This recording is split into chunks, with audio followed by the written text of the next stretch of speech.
I'm fucking done!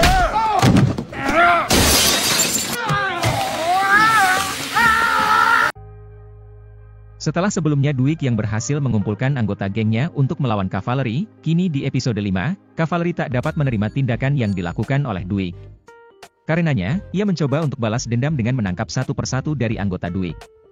Dan tanpa berlama-lama, mari kita mulai alur ceritanya.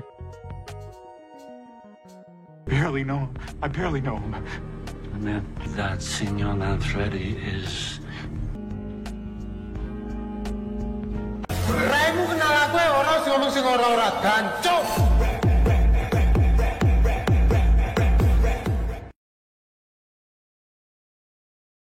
Let me see what's by me to the moon. Film diawali dari Dwight yang sedang bersiap-siap untuk pergi ke New York. Alasan kepergiannya karena diceritakan bahwa kakaknya yang sebelumnya diketahui sedang sekarat, kini telah meninggal dunia.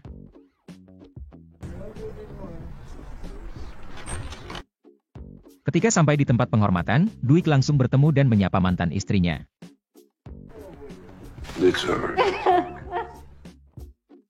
Terlihat ekspresi dari sang mantan istri yang sedih bercampur gembira. Tak hanya mantan istri, di tempat tersebut juga terlihat Tina beserta suaminya. Tak lupa, Dwight menyapa beberapa keluarganya yang sudah lama tak bertemu.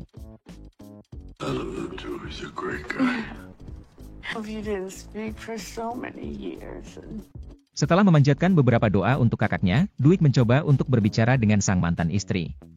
Mereka membahas tentang Tina, yang mana kini telah menjadi wanita tangguh sekaligus seorang ibu dari anak-anaknya.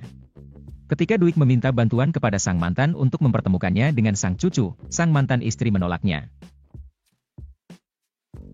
You know what? I don't want to do this anymore. I answer something.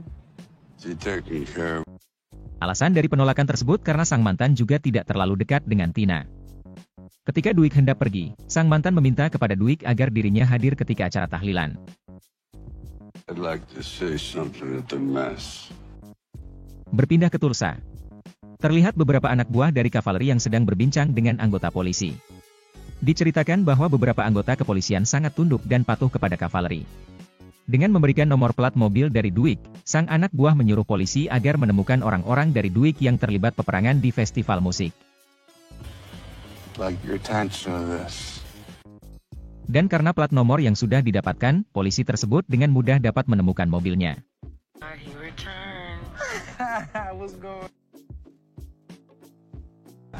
Shit.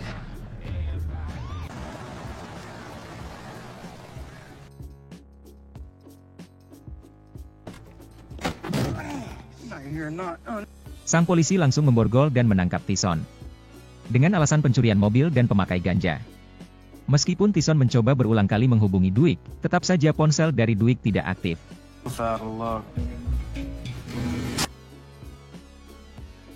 Di malam harinya, ketika Tyson meminta untuk ke kamar mandi, sang penjaga tidak serta-merta mengizinkannya.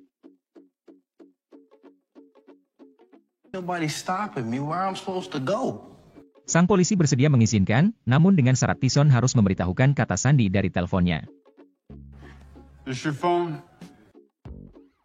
Tyson yang sudah tak tahan pun langsung memberikannya.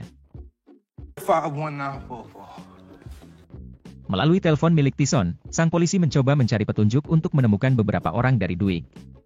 Yang mana salah satunya, Body berhasil tertangkap oleh polisi babi tersebut. Namun di sisi lain, tanpa alasan Tyson dibebaskan dari penjara. Namun ketika itu, sang polisi mencoba untuk menahan ponsel dari Tyson. Kembali ke New York. Chiki mengetahui jika Dwight berada di kota. Di sini Chiki hanya menyuruh agar Dwight segera menemuinya di rumah sakit. Diceritakan bahwa ayah dari Chiki yang mana merupakan bos besar sedang tidak baik-baik saja.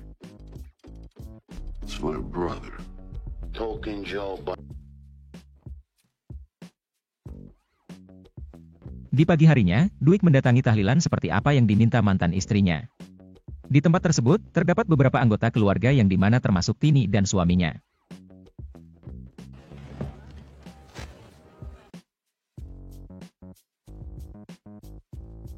Namun di perkumpulan tersebut, perhatian Dwight menuju kepada suami dari Tina yang bernama Emory. just saying you could have called. Dwight mengatakan kenapa ia tak meminta izin kepadanya sebelum menikahi Tina. Namun ketika itu, Tina malah terpancing emosi yang selama ini ia pendam. Beberapa perkataan kurang enak dilontarkan kepada ayahnya.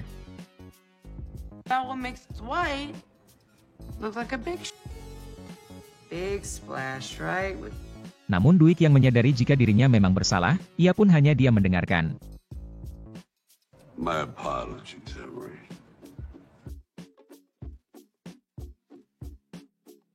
Meskipun sang mantan istri mencoba menenangkan, Tina tetap saja tak berubah dan pergi dari tempat tersebut.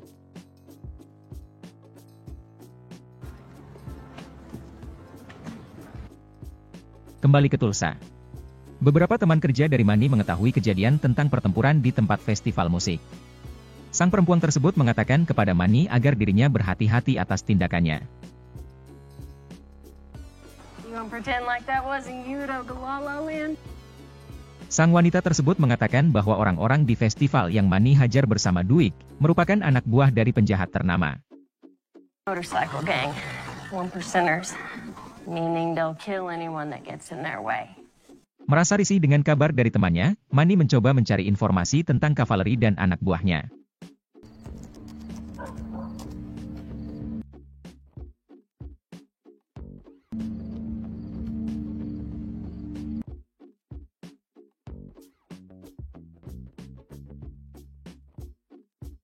Di malam harinya, Dwight mencoba berkunjung ke rumah sakit sesuai permintaan dari Chiki. Come on, fucking go already, would you? Relax. Wait. Hey, hi. Wait, how you doing? Di tempat tersebut, kita diperlihatkan dengan beberapa anak buah yang mana salah satunya bernama Nico. Diceritakan bahwa Nico merupakan anggota bagian mata-mata atau pengintai. Tak terhindarkan juga, adu mulut pun terjadi antara Finn dan Dwight untuk masalah pribadi mereka. Oh, here we Come on, go. easy, Vince. Come on. You up by showing up. Oh yeah, that's right. Sebab dari kedatangan Dwight ialah hendak menjenguk bosnya. Namun karena Chiki mengatakan bahwa ayahnya telah tertidur, Dwight pun berpamitan untuk pulang. Military school. Di pagi harinya, Dwight mencoba menghubungi istri dari almarhum kakaknya. Tujuannya ialah membacakan sepucuk puisi yang tidak sempat ia berikan. Bersama-sama dengan Tina, sang istri dari kakak Dwight terlihat amat sangat terharu. Brother, you were a giant. They don't drop names they pick up. But you did. Steady as a rock. A big man who did the... Kembali ke Tulsa. Body yang sebelumnya tertangkap oleh polisi, kini ia diberikan kepada kavaleri untuk diinterogasi. I barely know. Namun bukan untuk disiksa, kavaleri hanya mengorek informasi tentang Dwight dan bisnis yang dijalankannya. I take it that you're not threat. The term is extortion. Setelah pertama Tyson dan kemudian Body, kini kavaleri hendak menangkap Meat dengan membawa Body sebagai umpan.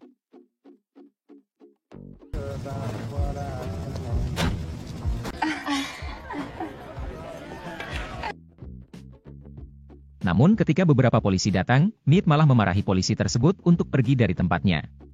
Diceritakan bahwa di tempat tersebut, tiada satupun polisi yang mempunyai otoritas atau kewenangan. Cherokee land where you have absolutely no...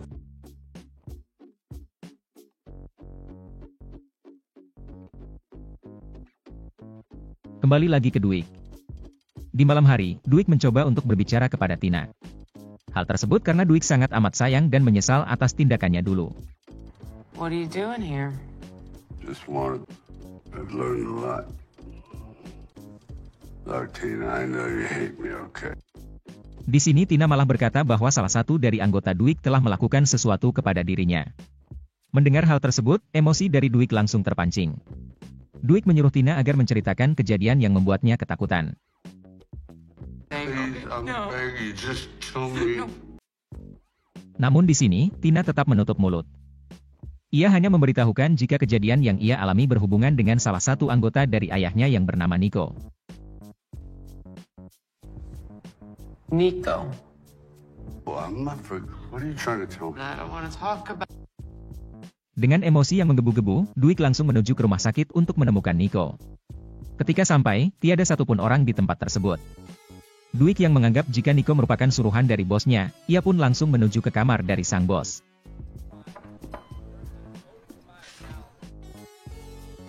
Dengan sangat emosi, Dwight menekan bosnya agar memberitahukan siapa dalang dari tindakan yang dilakukan oleh Nico. The day Pete that when I was in the joint without me protecting her. When you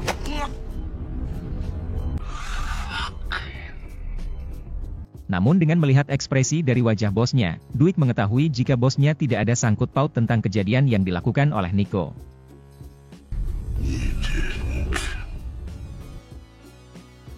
Tak cukup sampai di situ, dengan mendatangi beberapa kafe, Dwight yang akhirnya menemukan Nico, langsung tanpa ampun menghajarnya habis-habisan.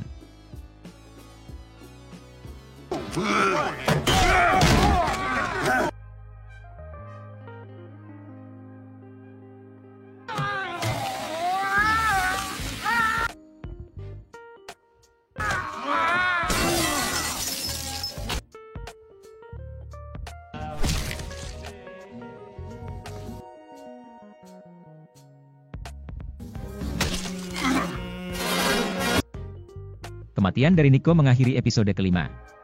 Nantikan episode selanjutnya di beberapa hari ke depan. Dari saya, wassalam.